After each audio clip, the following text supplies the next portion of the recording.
దేవుడు తన యొక్క పరిచర్యలో జరిగిస్తున్నాడు. ఇది మనది కాదు, పరిచర్య దేవునిది, మనది కాదు. జస్ట్ మనము ఆయన యొక్క పని వాళ్ళం మాత్రమే. పరిచర్య దేవుడిది. దేవుడు పిలుచుకున్న పనిని మనమందరం కలిసి దేవుని యొక్క పని చేస్తున్నాము. పరిచర్య ఎవరిది కాదు, ప్రభువుది.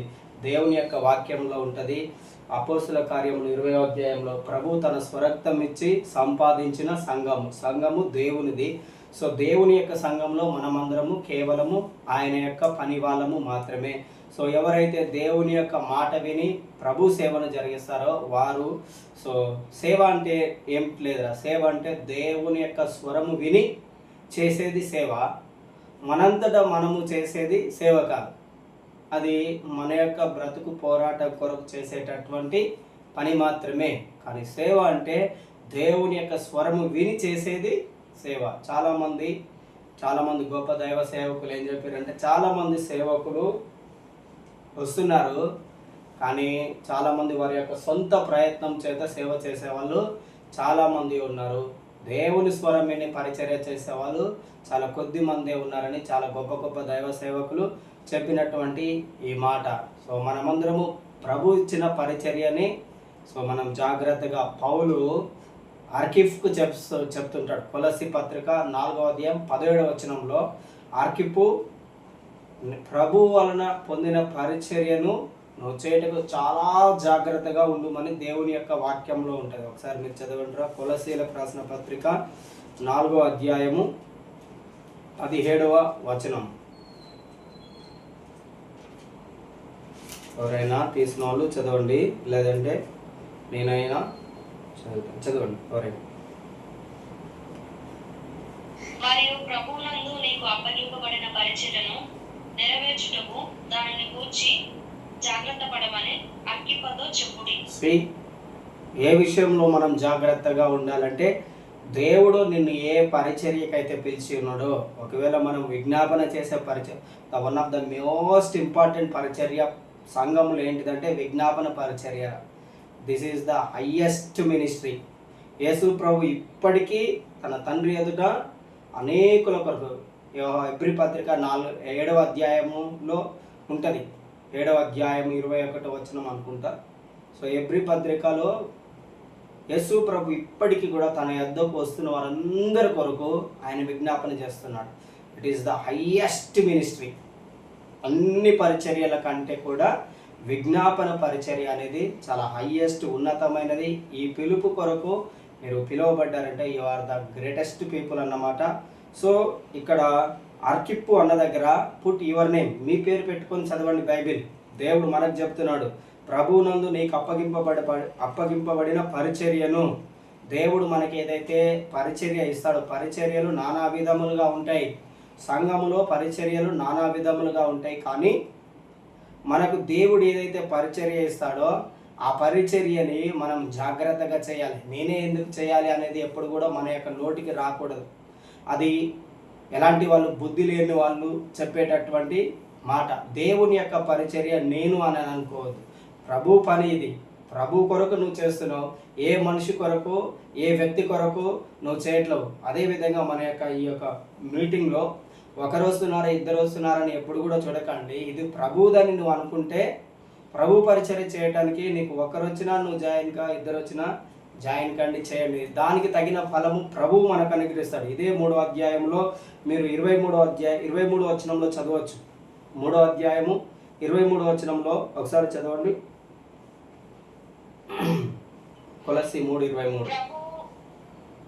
ప్రభు వలన స్వాస్థ్యమును ప్రతిఫలముగా పొందుదుమని ఎరుగుదురు గనుక మీరేమి చేసినను మనుషుల నిమిత్తము కాక ప్రభు నిమిత్తమని మనస్ఫూర్తిగా చేయండి. మీరు ప్రభువైన క్రీస్తునకు దాసులై ఉన్నారు. Say how clearly God is saying here. దేవుడు ఏమంటున్నాడు? మనము మనుషుల నిమిత్తం కావద్దు.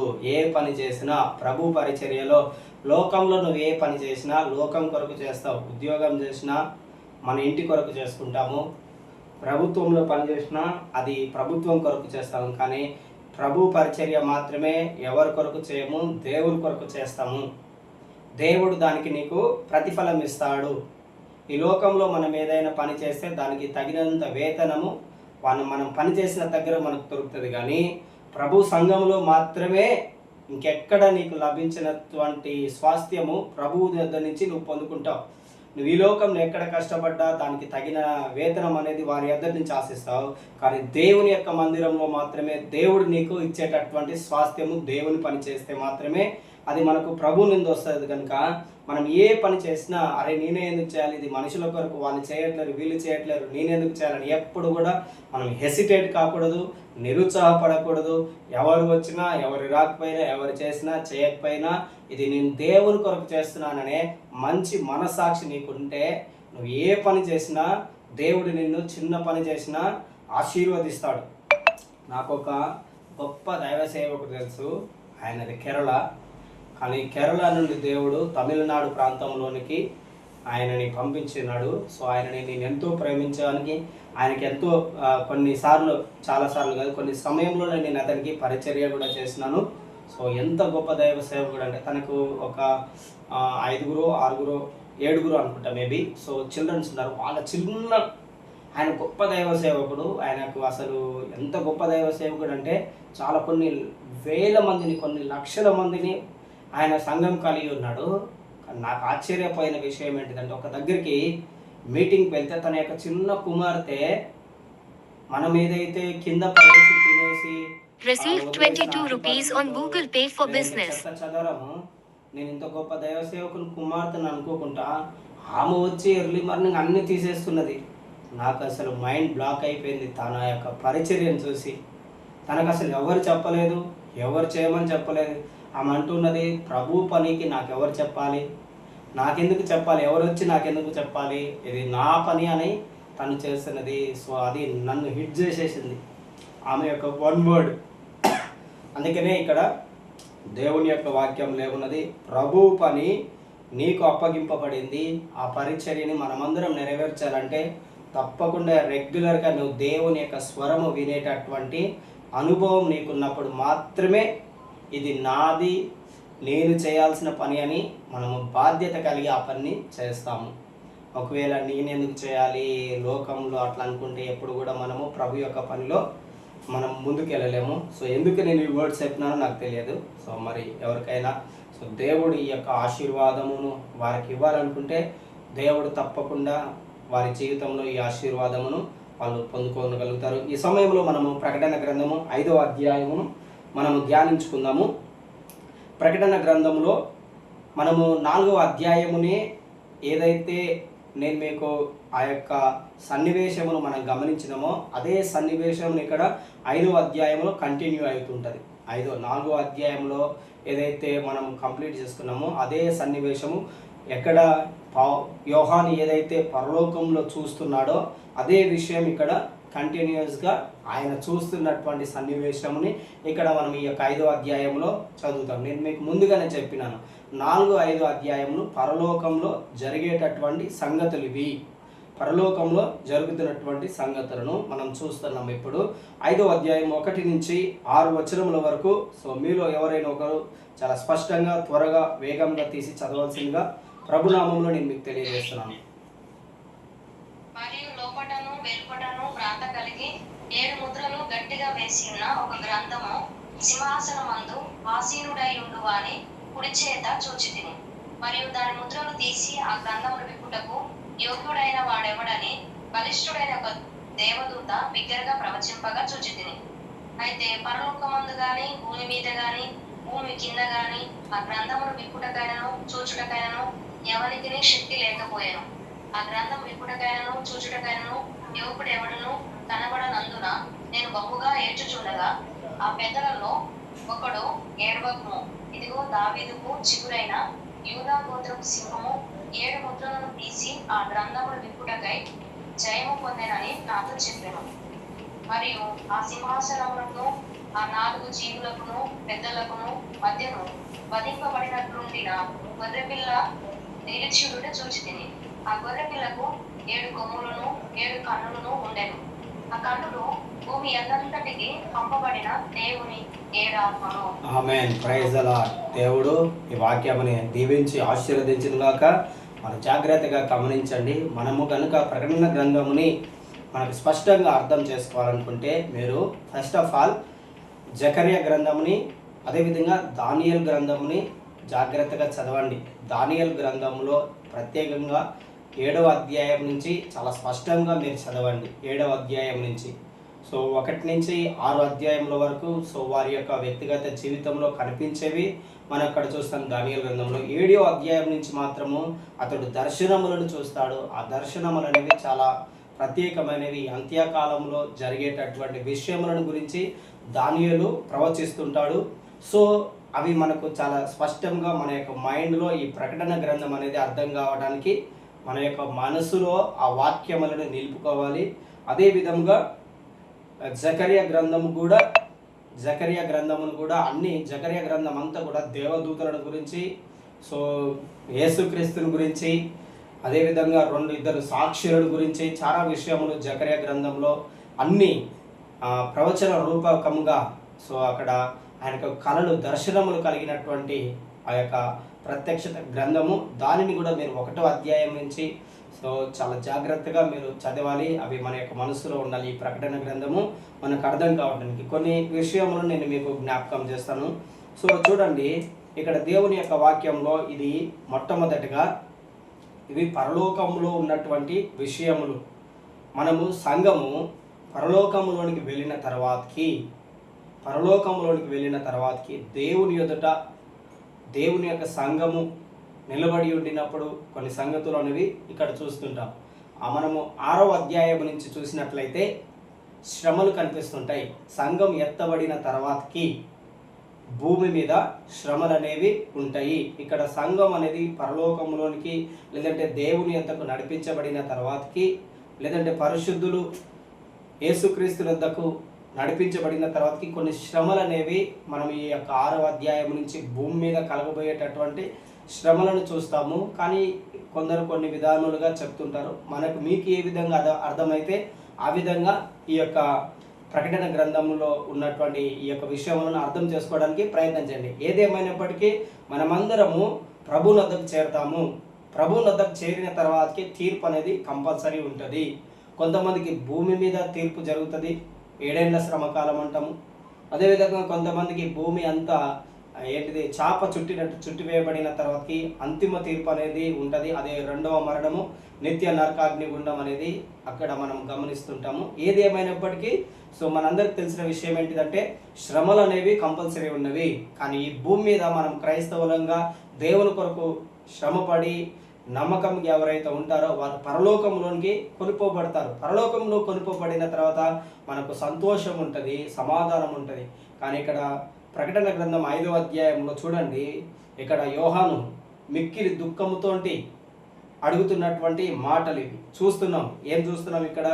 లోపటను వెలుపటను వ్రాత కలిగి 7 ముద్రలు గట్టిగా వేసి ఉన్న ఒక గ్రంథము సింహాసనమందు ఆసీనుడయ్యుండు వాని కుడి చేత చూచితిని.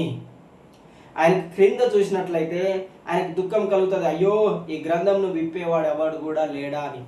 అంటే ఆయనకి ఎంతో ఆసక్తి కనిపిస్తున్నది. ఇక్కడ దేవుని యొక్క వాక్యమును చూచటానికి, వినటానికి అతడు ఆసక్తి కలిగి ఉంటున్నాడు. ఈ గ్రంథం ఎవరు విప్పుతారు? ఈ ముద్రలను ఎవరు తీస్తారు? ఈ రోజులలో చాలామంది మనకు దేవుని యొక్క వాక్యమును విప్పే అర్హత ఇక్కడ ఇచ్చి ఉన్నాడు దేవుడు. ప్రతిరోజు బైబిల్ చదవడానికి దేవుడు మనకు అర్హత ఇచ్చినప్పటికీ కూడా, మన చేతిలో ఉన్నప్పటికీ కూడా ప్రతిదినము మనం దేవుని యొక్క వాక్యముని చదవలేకపోతున్నాం. చాలామంది కుటుంబములు, ఈవెన్ నన్ను మొదలుకొని కూడా కొన్నిసార్లు కొన్నిసార్లు మానవ శరీరము బలహీనతను బట్టి మనము బైబిల్ని తెరవకుండా ఉంటాం. కానీ నీ జీవిత కాలంలో కనీసం రోజుకి ఒక్కసారైనా నీ దేవుడు ఇచ్చినటువంటి ఆ గ్రంథముని విప్పి మనం చదవాలి. ఆ ఇచ్చినటువంటి వాక్యముని మనం చదవాలి. ఎందుకంటే కీర్తన గ్రంథంలో, ఇంకా చాలా దగ్గర యెహోషువ గ్రంథంలో కానీ, ఇర్మియా గ్రంథంలో కానీ దేవుని యొక్క వాక్యంలో చాలా స్పష్టంగా, ధర్మశాస్త్రంలో కూడా, అదేవిధంగా ప్రవచనాల పుస్తకములలో కూడా చాలాసార్లు దేవుని యొక్క వాక్యంలో, కీర్తనల గ్రంథంలో వ్రాయబడి ఉన్నది, సామెతల గ్రంథంలో రాయబడింది, ప్రసంగిలో రాయబడి ఉన్నది. దేవుని యొక్క వాక్యముని ఎవరైతే దీవారాత్రములు ధ్యానిస్తుంటారో, దేవుని యొక్క వాక్యమును ఎవడైతే గైకొనుటాడో, అదేవిధంగా ఈ ప్రకటన గ్రంథం 1వ అధ్యాయం 3వ వచనంలో కూడా ఉన్నది, ఎవడైతే ఈ యొక్క వాక్యమును గైకొని వింటాడో, చదువుతాడో వాడు ఆశీర్వదించబడతాడు, దీవించబడతాడు అని ఉన్నది. వాడు తన మార్గములను చక్కగా వర్ధిల చేసుకుంటాడని దేవుని యొక్క వాక్యంలో ఉంటుంది. ఇక్కడ యోహాను కూడా చూస్తున్నటువంటి విషయములు ఏంటివంటే లోపట వెలుపట వ్రాత కలిగినటువంటి 7 ముద్రలు కలిగిన ఒక గ్రంథమును ఆయన చూస్తున్నాడు. ఏఎస్కెల్ గ్రంథంలో ప్రభు చెప్తాడు, నీకు నీ చేతిలో ఉన్న ఆ యొక్క పుస్తకపు చుట్టను తీసుకొని తినుమని చెప్తుంటాడు. అదేవిధంగా ప్రకటన గ్రంథంలో కూడా 10వ అధ్యాయంలో ఉంటుంది అనుకుంటా.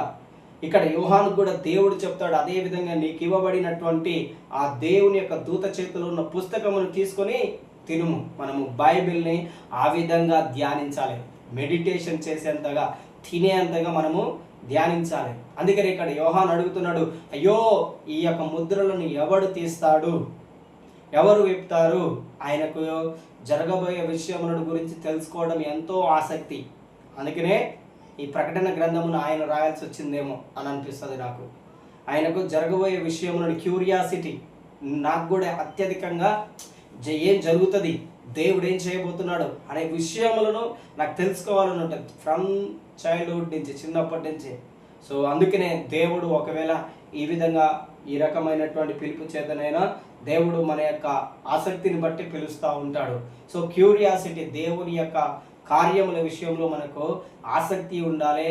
ఎప్పుడు ఆ ఆసక్తి కలిగి ఉన్నప్పుడు నువ్వు దేవుని యొక్క పనిలో ముందుకు వెళ్తూ ఉంటావు. ఇక్కడ చూడండి, లోపట వెలుపట వ్రాతలు కలిగినటువంటి 7 ముద్రలు. ఇక్కడ ముద్రలు అనేది మనము అధికారమునకి గుర్తుగా మనం చూస్తాము. అధికారం ముద్రలు. అదేవిధంగా రోమా ప్రభుత్వంలో కానీ, అదేవిధంగా మనం ఇక్కడ ఏదైనా ఒక ఇంటిని సీజ్ చేసినప్పుడు ప్రభుత్వం ఒక ముద్రిస్తుంటుంది. ఈవెన్ మనం క్వశ్చన్ పేపర్స్కి మనం ఎగ్జామ్స్ రాయడానికి వెళ్ళినప్పుడు కూడా ప్రభుత్వం ఒక సీల్ వేసి, అది సీల్ ఏ టైంలో అయితే ఓపెన్ చేయాలో అప్పుడే ఓపెన్ చేయడానికి వీలుంటుంది. కారణం ఏంటిది అంటే అదొక అధికారం కలిగినటువంటిది, ఒక అధికారము కలిగినటువంటిది.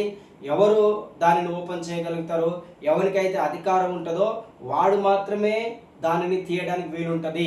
ప్రభుత్వం ఏదైనా ఒక ఇంటికి సీల్ వేస్తే ప్రభుత్వం మరలా చెప్పేంత వరకు ఆ ఇంటిని కానీ, ఆ ల్యాండ్ని కానీ, ఇంకా ఏదైనా కానీ ఆ ముద్రని విప్పడానికి ఏ మనిషికి అధికారం ఉండదు. అదేవిధంగా ఇక్కడ పరలోకములో యోహాను చూస్తున్నటువంటి పుస్తకపు చుట్టను విప్పటానికి ఈ భూలోకంలో కానీ పరలోకంలో కానీ ఎవడు కూడా యోగ్యుడుగా ఆయన కనబడట్లేడు.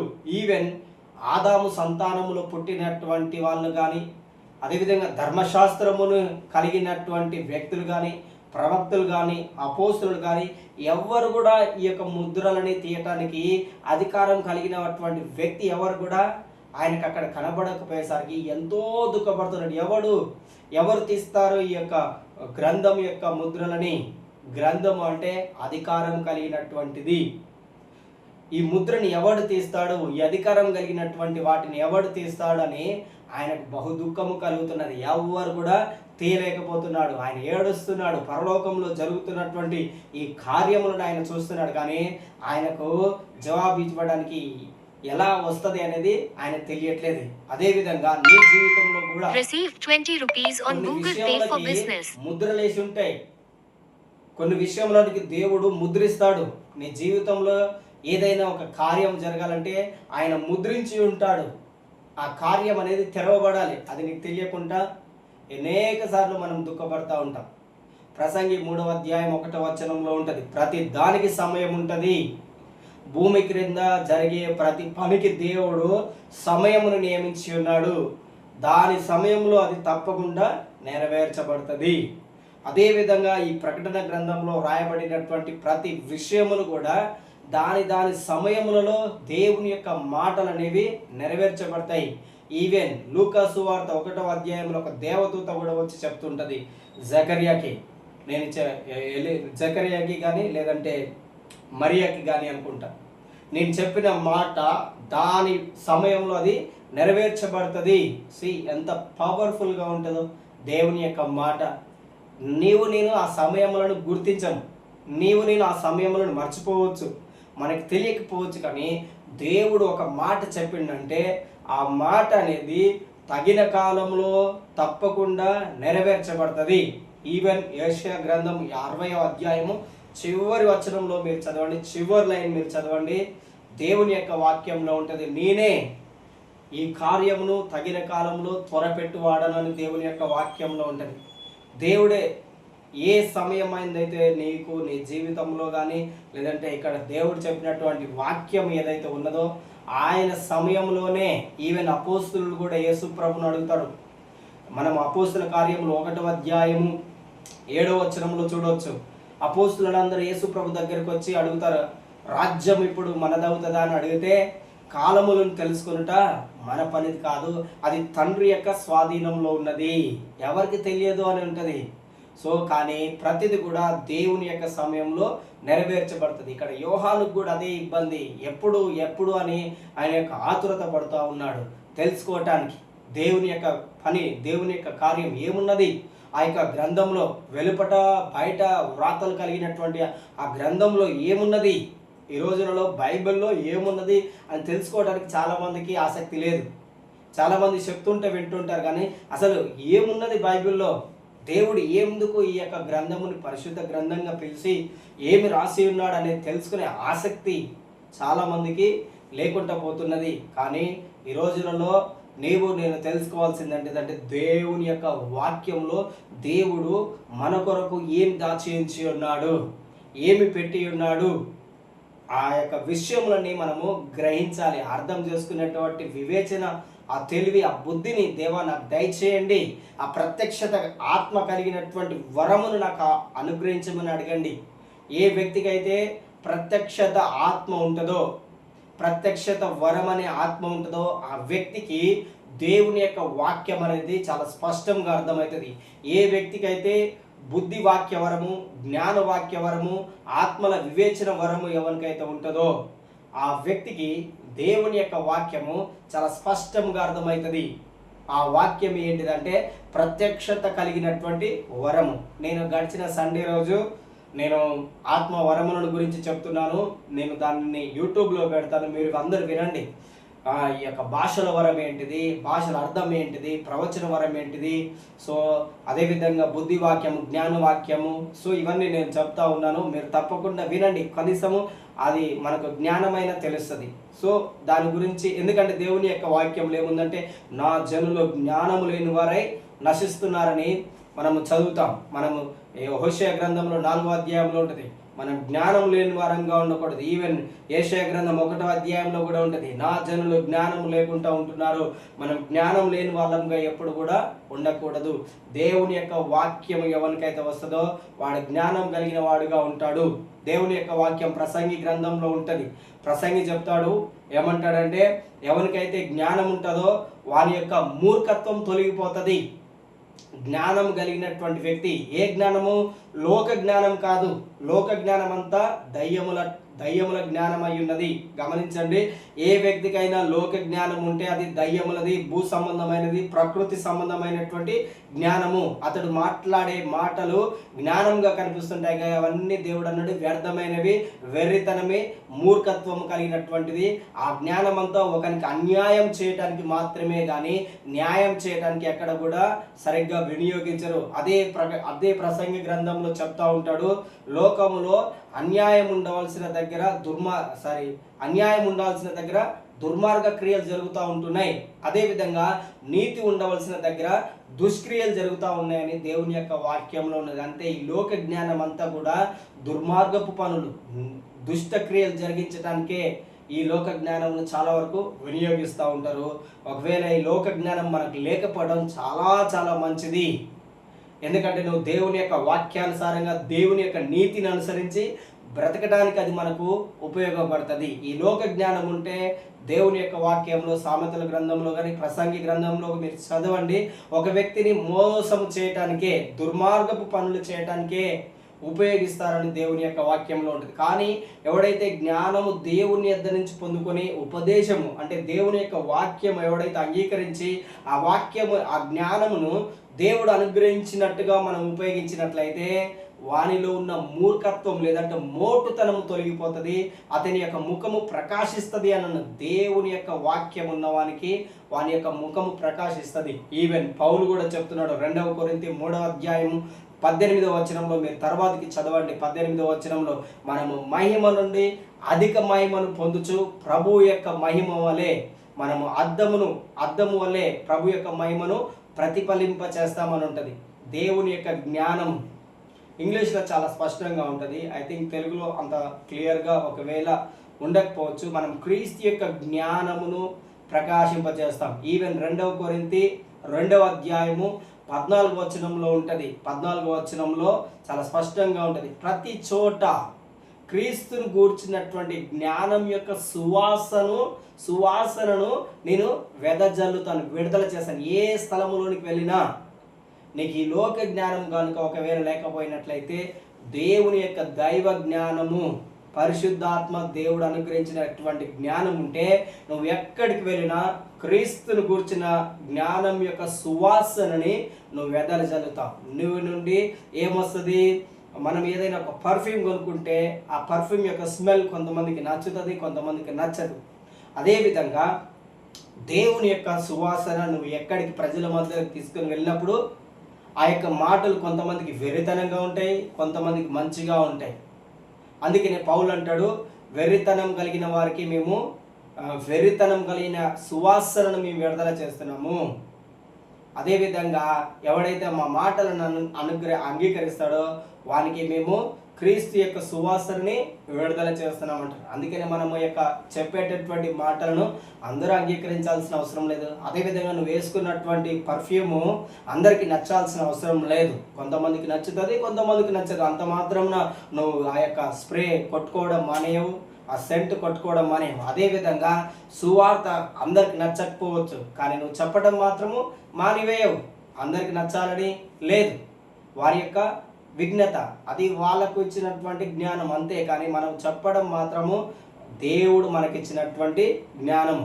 సో దేవుడు ఈ యొక్క ప్రకటన గ్రంథంలో 7 ముద్రలు గట్టిగా వేసినటువంటి ఆ విషయములను ఇక్కడ యోహాను చూస్తున్నాడు.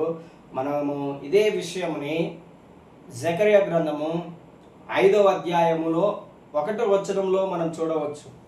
అందుకనే ఈ ప్రకటన గ్రంథం చదివేటప్పుడు మీరు ఈ 2 అధ్యాయములని కంపల్సరీ చదవాలి. ఒకటి దానియేలు 7వ అధ్యాయం నుంచి మీరు చదవండి. ఈవెన్ జకర్యా గ్రంథము 1వ అధ్యాయం నుంచి మొత్తం కంప్లీట్గా మీరు చదవండి. అదేవిధంగా నీకు ప్రభువు యొక్క మందిరము, 2వ మందిరమును కట్టినప్పుడు ఆ కట్టినది ఎట్లా కట్టినారు అనేది నీకు అర్థం కావాలంటే నెహెమ్యా గ్రంథం చదవండి, అదేవిధంగా ఎజ్రా గ్రంథం చదవండి, అదేవిధంగా ఇంకా మనము ఎజ్రా గ్రంథం చదవాలి, హగ్గై గ్రంథం చదవండి. మనకు చాలా స్పష్టంగా ఈ యొక్క అధ్యాయములు దేవుని యొక్క 2వ మందిరము కట్టబడడానికి ఇజ్రాయేలీయులు చెరసాలలోకి వెళ్ళి వచ్చిన తర్వాత ఏ విధంగా దేవుని యొక్క దేవాలయమును నిర్మించి ఉన్నారనే విషయములను మనం అక్కడ చాలా స్పష్టంగా అర్థం చేసుకుంటాం. ఈవెన్ దానికంటే ముందుగా ఈ 2వ మందిరం గురించి, మొదటి మందిరం ఏ విధంగా చెరసాలకు వెళ్ళిపోతుంది, ఏ విధంగా కూల్చివేయబడుతుంది అనే విషయములు మనం తెలుసుకోవాలంటే తప్పకుండా మీరు ఇర్మియా గ్రంథమును చదవాలి. అది నీకు అర్థమవుతుంది. ఇర్మియా ప్రకటించినటువంటి ఆ ప్రవచనం 70 సంవత్సరముల వరకు మీరు చెరసాలలో ఉంటారు. ప్రవచనముని దానియేలు గ్రహించి 9వ అధ్యాయంలో అనుకుంటా దానియేలు గ్రహించి దాని నిమిత్తమై ప్రార్థన చేస్తూ ఉంటాడు. సో మీరు తప్పకుండా ఈ యొక్క ప్రకటన గ్రంథం అర్థం కావాలంటే నేను చెప్పినటువంటి అధ్యాయములను మీకు సమయం ఉన్నప్పుడు ధ్యానించండి. సో 5వ అధ్యాయం 1వ వచనంలో మీరు జకర్యా గ్రంథము చూడండి. జకర్యా గ్రంథం 5వ అధ్యాయం 1-2 వచనములు చదవండి.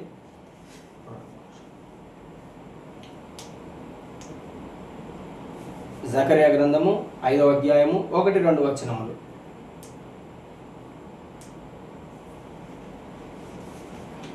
ఎవరు తీయలేదరా? ఓకే, నేను చదువుతున్నాను. ప్రైజ్ లార్డ్, వినండి. 5వ అధ్యాయము 1-2 వచనములు. నేను మరలా తేరు చూడగా ఎగిరిపోవు పుస్తకం ఒకటి నాకు కనబడెను. మీకేమి కనబడుచున్నదని అతను నన్ను అడుగుగా నేను 20 మూరల నిడివియు 10 మూరల వెడల్పును గల ఎగిరిపోవు పుస్తకం ఒకటి నాకు కనబడుచున్నదంటే 3వ వచనం. అందుకతడు నాతో ఇట్లను, ఇది భూమి అంతటి మీదికి బయలు వెళ్ళు శాపమే. దానికి ఒక ప్రక్కను రాసి ఉన్న దానిని బట్టి దొంగిలి వారందరూ కొట్టివేయబడుదురు. 2వ పక్కను రాసి ఉన్న దానిని బట్టి అప్రమాణికులందరూ కొట్టివేయబడుదురు. చాలు. చూడండి రా, ఇక్కడ మనము ఇక్కడ కూడా ముద్రలు కలిగినటువంటి ఒక గ్రంథమును మనము గమనిస్తూ ఉన్నాము. ఆ ముద్రలలో ఇక్కడ కొన్ని విషయములు మనకేం కనిపిస్తాయి అంటే, సో ఒక వెలుపలను లోపటను వ్రాతలు కలిగినటువంటి గ్రంథం కనిపిస్తుంది. ఆ ఒకదానిలో ఒక ప్రక్క శాపం ఎందంతటికి, ఆ పుస్తకం ఏంటంటే భూమి అందంతటికి బయలువెళ్ళు శాపమే. ఇక్కడ 6వ అధ్యాయం నుంచి మీరు గమనిస్తే 6వ అధ్యాయం నుంచి 18, 19 అధ్యాయం వరకు అనుకుంటా మీరు చూడండి, అన్ని రకములైనటువంటి తెగుళ్ళు, చాలా రకరకములైనటువంటి తెగుళ్ళు మనము వచ్చే రోజులలో ధ్యానిస్తాం. మీరు చదవండి, నాకంటే ముందుగా 6వ అధ్యాయం నుంచి చాలా రకములైనటువంటి తెగుళ్ళు ఈ భూమి మీద కనిపిస్తూ ఉంటాయి. అది ఏంటిదంటే శాపము బయలు వెళ్తుంది భూమి మీదకి. అందులో ఒక ప్రక్క దొంగిలి వారందరూ, దొంగ ఎవరైతే దొంగతనము అంటే సాతాను దొంగ, వాడు దొంగతనం చేసినటువంటి వ్యక్తి ఎవరైతే వాని చెరసాల క్రింద ఉంటారో వాళ్ళందరూ కొట్టివేయబడతారని దేవుని యొక్క వాక్యంలో ఉంది. అదేవిధంగా రెండవ ప్రక్కన అప్రమాణికులు, అబద్ధికులందరూ కూడా కొట్టివేయబడతారు. ఇదే ప్రకటన గ్రంథం 21 అధ్యాయం 7వ వచనంలో, 22వ అధ్యాయం 15వ వచనంలో చూడండి దేవుని యొక్క వాక్యంలో అబద్ధ ప్రమాణికులందరూ. అదేవిధంగా సామెతల గ్రంథంలో మీరు చదవండి, చాలా దగ్గర దేవుని యొక్క వాక్యంలో ఉంటుంది, దేవునికి అబద్ధికులు అంటే అసహ్యము, అబద్ధికులు దేవునికి అసహ్యము. అదేవిధంగా సాతాను మొదటి నుండి అబద్ధికుడని యోహాను పత్రిక 8వ అధ్యాయంలో ఉంటుంది, 44వ వచనం అనుకుంటా. అబద్ధికుడు సాతాను మొదటి నుండి, ప్రారంభము నుండి వాడు అబద్ధికుడు, అబద్ధమునకు జనకుడు. కనుక అబద్ధికులందరూ కొట్టివేయబడతారు. సో కొన్ని విషయములు మనకు అర్థం కావడానికి ఇక్కడ వెలుపట ప్రక్కల లేదంటే లోపట వ్రాతలు కలిగినటువంటి ఒక గ్రంథం ఏంటిదంటే భూమి అందంతటి మీదకి రాబోయేటటువంటి ఒక శాపమును ఇక్కడ మనం గమనించవచ్చు. ఆ యొక్క శాపము భూమి మీదకి ఏ విధంగా రాబోతున్నది, ఏ విధంగా ఉండబోతున్నది అనేది మనం 6వ అధ్యాయంలో మనం గమనిస్తూ ఉంటాం. కానీ దేవుని యొక్క సంఘం మాత్రము ఈ యొక్క శ్రమల కాలంలో శ్రమలను ఎదుర్కోదు. కొంతమంది దేవుని నమ్ముకున్నటువంటి వ్యక్తులు తమ యొక్క విశ్వాసం విడిచినటువంటి వ్యక్తులకి దేవుడు ఇంకొక కొద్దిగా సమయం ఇస్తాడు. అది 7 ఏళ్ల శ్రమల కాలం. ఆ 7 ఏళ్ల శ్రమల కాలంలో ఎవడైతే విశ్వాసమును విడిచిపెట్టి విశ్వాస త్యాగం చేసినటువంటి వ్యక్తి ఉంటాడో వానికి ఈ యొక్క శ్రమల కాలంలో కూడా దేవుడు కొద్దిగా సమయం ఇస్తాడు. ఆ 7 ఏళ్ల శ్రమల కాలంలో ఆ శ్రమలను వాడు భరించాలి, ఆ శ్రమల కాలంలో నిలబడాలి. ఒకవేళ నిలబడ్డప్పుడే ఆ 7 ఏళ్ళు ఆ యొక్క శ్రమలను ఎదుర్కొంటే, ఒకవేళ దేవుని యొక్క కనికరం బట్టి మరలా అతడు విశ్వాసమును మరలా మారుమనసు పొందుకుని ఆ విశ్వాసంలో నిలబడ్డట్లయితే పరలోక రాజ్యంలోనికి రావడానికి అవకాశం ఉంటుంది. ఎందుకంటే ఇది భూమి మీద అంతటి మీదకి వచ్చినటువంటి శాపము. ఆ శాపంలో మనం ఉండకూడదు. ఎక్కడనైనా దేవుని యొక్క వాక్యంలో ఉన్నది, నీకు ఎంత కీడు చేసినటువంటి వ్యక్తినైనా నువ్వు క్షమించాలి. ఒకవేళ నువ్వు క్షమించకపోతా ఉంటే ఆ క్షమాపణ లేనటువంటి హృదయంతో నువ్వు పరలోకంలోనికి వెళ్ళవు. ఆ క్షమాపణ ఏ వ్యక్తినైనా, అతడి నిన్ను మోసం చేసినా, నిన్ను ఏ విధంగా హింసించినా, దేవుని యొక్క వాక్యంలో ఉన్నది, నీ భూమి మీద నీవు ఒకరి యొక్క తప్పులను నువ్వు క్షమించినప్పుడే పరలోకమందున్న మన తండ్రి నీ యొక్క తప్పులను మనం పరలోక ప్రార్థనలో కూడా మనం చూస్తాం. 6వ అధ్యాయం మత్తయి సువార్తలో. సో మీరు భూమి మీద మీ రుణస్థులను మీరు క్షమించిన ఎడల పరలోకమందున్న మన తండ్రి కూడా మన యొక్క రుణములను క్షమిస్తాడు. ఒకవేళ భూమి మీద మనము ఎవరినైనా క్షమించలేకపోయినట్లయితే పరలోకమందున్న మన తండ్రి కూడా మన యొక్క అపరాధములను క్షమించడం ఉన్నది. ఎవడైనా నీకు అపరాధం చేసినాడన్నా, ఎవడైనా నిన్ను మోసం చేసినాడన్నా, ఇంకా ఏ విషయంలోనైనా నిన్ను ఇబ్బంది పెట్టి ఉన్నా, నేను కృంగదీసి ఉన్నా, నేను హింసించినా, నీ యొక్క హృదయపూర్వకంగా క్షమించాలి. క్షమించి ఆ వ్యక్తి ఎప్పుడైనా మనకు కనబడినా, ఏదైనా ఒక విషయంలో మనతో పాటు ఉన్నా కానీ నీకు వారితో మాట్లాడే అంత ధైర్యం ఉన్నప్పుడే నువ్వు నిజంగా ఆ వ్యక్తిని క్షమించినట్టు. ఎందుకంటే యేసుక్రీస్తు మనం దేవుని దృష్టిలో ఎన్నో తప్పులు చేసి ఉన్నాం. దేవుని దృష్టిలో దేవుడే మనల్ని క్షమించి ఉన్నాడు. అందుకని దేవుని యొక్క వాక్యం ఏముంది, మీరు మీ యొక్క రుణస్థులను క్షమించినప్పుడే మీ పరలోకమందున్న తండ్రి మీ యొక్క రుణములను కూడా క్షమిస్తాడని ఉన్నది. అంటే ఆయన మన యొక్క రుణములను ఎన్నో క్షమించి ఉన్నాడు. అట్లాంటి ఒక వ్యక్తి మన జీవితంలో ఒక తప్పు చేస్తే ఆ వ్యక్తిని మనం క్షమించకపోతే పరలోకమందున్న తండ్రి మన యొక్క రుణములను కూడా అదేవిధంగా ఆయన క్షమించకుండా ఉంటే మన జీవితంలో అద్భుతం అనేది జరగదు కదా. మనమే మన యొక్క అద్భుతంలో ఒకవేళ అడ్డుగా ఉండొచ్చు. దేవుని చిత్తములో మనకు అది లేకపోవచ్చు కదా. దేవుని చిత్తము లేని దాని గురించి మనము ఆలోచించకూడదు, బాధపడకూడదు, క్షమించేసేయాలి. దేవుని యొక్క వాక్యంలో ఉంది, క్షమించి విడిచిపెట్టాలి. నువ్వు క్షమించి విడిచిపెట్టినవంటే ఇంకా దాని గురించి మనకెప్పుడు కూడా నన్ను కలిసి వేస్తుంది, నన్ను ఇబ్బంది పెడుతుంది, నా యొక్క హృదయం గాయ, ఆ మాట అనేది నీ నోటికి రాకూడదు. నీ నోటి మాటతోటి ఏంటిది, వ్యర్థమైన పనిని జరగనీయకుము అని దేవుని యొక్క వాక్యంలో ఉన్నది. నీ నోటి మాటతోటి ఏంటిది, ప్రసంగి 5వ అధ్యాయంలో ఉంటుంది. నీ నోటి మాటతోటి నీ జీవితంలో ఏంటిది ఇబ్బంది రానియకము. నాకు ఆ మాట చెప్పరాలేదు, తర్వాత మీరు చదవండి. సో కీడు లేదంటే ఏదో ఒకటి ఉంటుంది అక్కడ. సో దానిని మీరు గమనించాల్సిందిగా ప్రభునామంలో తెలియజేస్తున్నాను. దేవుడు ఈ వాక్యమును దీవించి ఆశీర్వదించును గాక. సో నేను కొన్ని విషయములు చెప్పి ఉన్నాను, 1-2 వచనములు కూడా నేను కంప్లీట్ చేయలేదు ఇది. సో నెక్స్ట్ బైబిల్ స్టడీలో నేను ఈ యొక్క 6 వర్డ్స్ మాత్రమే కంప్లీట్ చేయాలనుకుంటున్నాను. మీరు ఈ యొక్క వచనములను ధ్యానించండి. దేవుడు మిమ్మల్ని దీవించి ఆశీర్వదించును గాక. God bless you. Praise the lord.